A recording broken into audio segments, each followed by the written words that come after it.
read this because misinformation. Stop erasing people's history. Do your fact finding. Stop being accounts that are uneducated about their facts.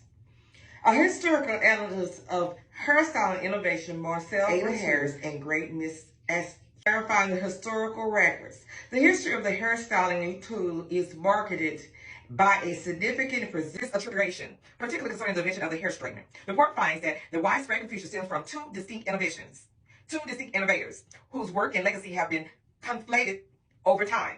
Marcel and Ada Harris are not historically related. Marcel and Ada Harris are not historically related. They were contemporary works on fundamental different hair tools for different clientele. Ritu, a celebrated passion hairdresser, invented and popularized the curling tongues and the Marcel wave for high fashion European society. Concurrently, Ada Harris, a black school teacher and activist from Indianapolis, patented a home style hair straightener explicitly designed for colored people due to Ritu's fame and the systematic barriers faced by Harris. His name became incorrectly associated with her invention, effectively erasing her contribution from popular history, just like the creators on here doing. Furthermore, the name Ada Harris is a historical misnomer, as a primary and authoritative secondary source identifies the inventor as Ada Harris. Chapter 1. Marcel Ritu and Birth of the Marcel Wave. Marcel Ritu, often referred to by his colleagues and clients as Le Roi, the King, was renowned French hairdresser who revolutionized the 19th century hairstyling. Working from a small room on the outskirts of Paris, Ritu achieved widespread fame and fortune by inventing curling tongues that produced a unique flowing style known as the Marcel wave, or Marceling. The style, which involved deep horizontal waves, was radical departures from the tight curls prevalent at that time. Ritu's innovation was patented in 1882. His ingenious technique and tool were initially kept secret for 15 years, allowing him to charge exorbitant fees up to 500 francs per service, while his competitors billed only $10 to $20 francs. This brilliant commercial strategy, combined with desirability of new hairstyle, allowed him to amass a fortune of 1 million francs before retiring to a castle in Normandy.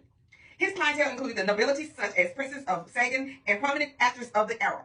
The Marcel wave became a defining look of the Belle Epoque and remained in vogue for over 5 decades. By 1920, electric versions of his curling irons became widely available, making it easy for women to achieve the look. The commercial trump of Ritu's invention was not merely a technique achievement, it was a reflection of cultural trends and aspirations. His work was for a specific audience, predominantly white European high society. The widespread documentation and profitability of his tools demonstrates how an invention that meets the aesthetics demands of a dominant culture can become historically entrenched.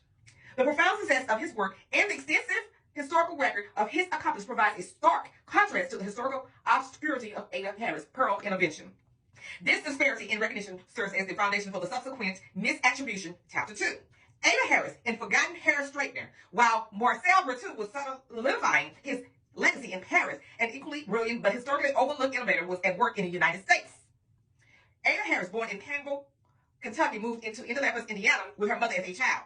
After graduating from high school in 1888, she became a teacher at a segregated school. Harris was also a notable civic leader and possessed a strong entrepreneurial spirit.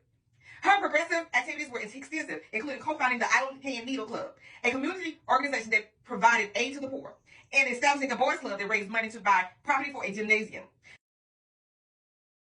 It was within the context of community service innovation that Harris developed her groundbreaking invention. On November 8, 1893, she filed a U.S. patent for the first comb-style hair straightening device, which was officially approved on April 2, 1895, U.S. patent number 536802. The patent document provided a detailed description of the device, which was to be heated like a curling iron and featured two metallic jaws. A key feature of her invention was its dual function. One jaw had a tooth or comb portion to separate and comb the hair, while the other had flat contacting faces to press the straight hair. This unique combination of a comb and pressing iron fundamentally distinguished her innovation from simple curling iron. The most critical details of Harris' patent is her explicit statement that her hair straightener was designed whose purpose is to straighten curly hair and is especially of service to colored people in straightening their hair.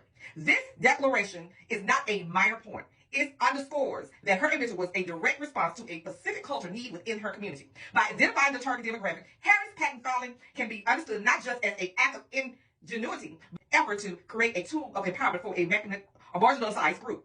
Despite her efforts to find investors by displaying her prototype at the California Midwinter International Exposition of 1894, she was commercially unsuccessful. This lack of commercial backing can be viewed as a symptom of the systematic racial and gender-based barriers to entrepreneurships and investments that were prevalent at the turn of the 20th century. Chapter 3. The Great Misattribution, a clash of hair histories. This historical record reveals that the widespread confusion between these two inventors arises from fundamental misunderstandings of their respective inventions and the circumstances surrounding them. A direct comparison of the two figures clarifies their distinct legacies.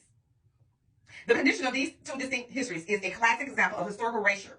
While both devices use heated metal to alter hair, their functions were fundamentally different. Retou's device created waves. Harris' device straightened hair. The misattribution is not a simple mistake, but a symptom of long-standing biases.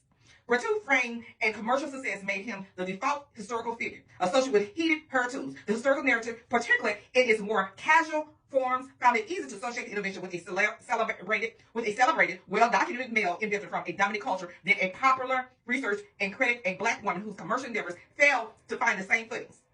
This is a clear case where the winner, the famous decapitalized inventor, is incorrectly credited for separate inventions belonging to a marginalized, uncapitalized figure. Chapter 4. The case of Ida Harris, a clarification of the record, in addition to misattribution between Retou and Harris, the historical record is further clouded by the persistent use of the incorrect name Ida Harris. An examination of the primary source material definitively resolves the issue. The patent document for the hair straightener, U.S. patent number 536802, is unimpeachable source within the patent application and the granted patent itself. The inventor name is repeated and clearly stated as Ada Harris of Indianapolis, Indiana. A reliable historical account and biographical sketches of the inventors consistently and correctly refers to her as Ada Harris. There is no supporting evidence in the provided research material for the existence of an Ida Harris, spelled with I.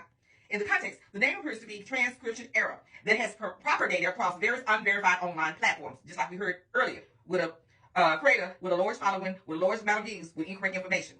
The propagations of the Ida misnomer highlights the fragility of digital historical records. A simple typo is misremembered name or an error in a digital character recognition can enter the digital sphere and quickly proliferate through unverifiable content and search engine algorithms obscuring the correct historical name. This demonstrates the critical importance of verifying information against primary sources and a foundational principle of sound historical research. The existence of other individuals with similar names in unrelated fields, such as Marcel and Audra Harris, further illustrates how easily names can be confused across various domains and contexts. Conclusion: the legacy of two inventors, the entainment of Marcel Retou and Ada Harris in legacy is a powerful illustration of the biases that can shape historical narratives. Marcel Retou, enduring fame, is rightly tied to his invention of the curling iron and his popularization of the Marcel wave, a style that defined an era of high fashion. Ada Harris' contribution, while historically overshadowed, its straightener was pioneered invention created with a specific culture, purpose in mind, especially serving African American community. By correcting the misattribution and the name confusion, it becomes possible to properly honor these two innovators. Retou and Harris stand as distinct and essential pioneers in the history of hair care.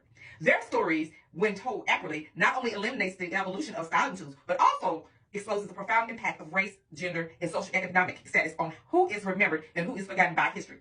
The act of clarifying the historical record is therefore not a minor detail, but a crucial step in giving each innovator the credit they are due.